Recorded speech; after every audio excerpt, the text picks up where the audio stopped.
Welcome. Look, picking the right partner to build your Android app, it isn't just a technical choice. It's a massive strategic move that could honestly define your success in a global market. So today, we're going to break down the blueprint for getting it right. First things first, let's just wrap our heads around the scale we're talking about here. As you can see, Android isn't just some big player. It owns almost 72% of the entire global mobile OS market. We're not talking about a pond. This is a vast ocean of potential customers. And in that ocean, you've got over 3.9 billion active users. Just let that number sink in for a second. That is your potential audience. All of a sudden, the partner you pick to build your app, well, that decision carries a whole lot more weight, doesn't it? This is a core business decision, plain and simple. So that brings us to the big question, right?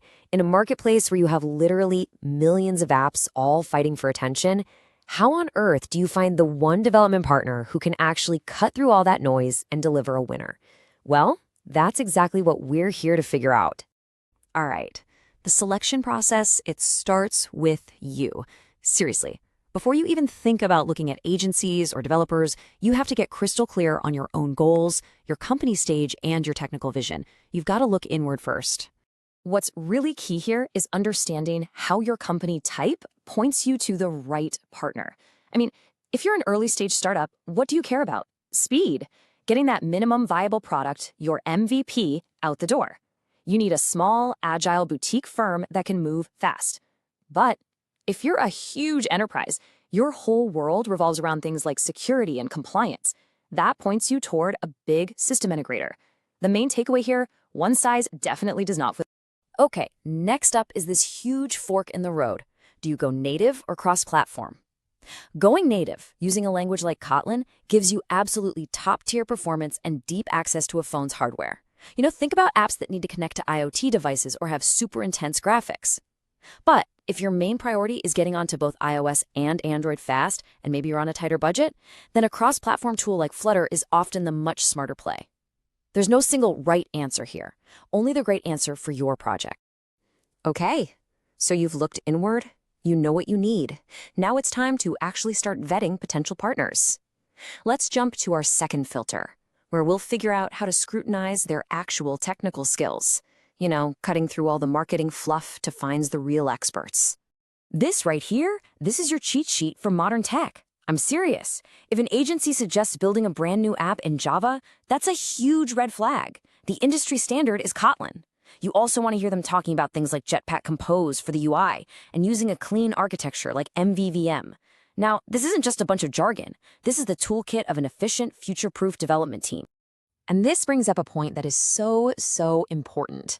Domain expertise. A partner might have a stunning portfolio of e-commerce apps, but if you're building a healthcare app, do they have any clue about patient data privacy laws like HIPAA? If it's a finance app, do they know payment security standards like PCI DSS? Don't just look for a great Android developer. You need a great developer in your specific industry. Let's move on to the third filter, which is all about the soft skills.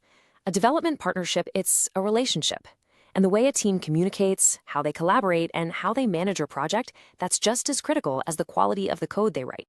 So, what does a great process actually look like in the wild? It looks like this. You want a team that uses Agile or Scrum, with daily stand-ups so you're always in the loop. You should get direct access to their project management tools, like Jira or Slack. You're a partner, not just a client they send invoices to. You have to avoid any agency that operates like a black box, where you just throw requirements over the wall and hope for the best. And here's something the absolute best partners will insist on: a discovery phase. They won't just throw a price at you on the first call. No way. They'll work with you to map everything out before a single line of code is ever written. This isn't some upsell. It's a crucial process that protects your investment by making sure everyone's on the same page, preventing those nasty budget surprises down the road. Okay, let's talk about the money. The engagement model is all about how you'll pay. Time and material is super flexible, which is perfect for agile startups where the ideas are constantly evolving. A fixed price is great for a small, really well-defined project, but it's totally rigid. And then a dedicated team, well, that's like having an extension of your own company, fully integrated, but it definitely comes at a higher cost. Understanding these helps you match the contract to your company's actual needs. So, we've covered what to look for, but now for maybe the most important part, what to avoid. Let's get to our final filter and talk about the critical red flags that should have you running for the hills. If you ever hear a sentence that sounds anything like this, just end the call. It's really that simple. This quote just perfectly captures the danger of those instant, too good to be true offers. Building a quality, complex app takes time, thought, and careful estimation. Anyone telling you otherwise is just not being honest with you. So you have to watch for these deal breakers. A good partner will challenge your ideas to make the product better. They won't just be a yes man. They'll never give you an instant quote on something complex. And here are the two biggest ones. You must have 100% source code ownership spelled out in the contract, and they absolutely must have a clear plan for supporting the app after it launches. Non-negotiable. So after all that filtering, how do you pull it all together and make that final choice with total confidence? Okay, let's build your action plan. Ultimately, it all just boils down to these three pillars. Does the partner have the right technical chops and the industry experience you need? Does their process and their culture actually fit with how your team likes to work? And does their pricing model line up with your budget? The perfect choice is right there in the middle, at the intersection of all three. And here it is, your practical step-by-step checklist to get started like tomorrow. Don't just wander around searching. Actively manage this process. Start by writing a simple one-page vision doc for your app. Then shortlist 3 to 5 agencies that actually fit your company's profile. Demand to see work that's similar to your idea. Insist on a real discovery call. And always ask to meet the actual technical lead, not just the salesperson. So I'll just leave you with this thought. You are not just hiring a vendor to write some code. You are investing in a long-term partner who's going to be responsible for a critical piece of your business. So the real question is, are you prepared to go beyond the sales pitch and ask the tough, detailed questions that will lead you to the right one? Because your future success really depends on it.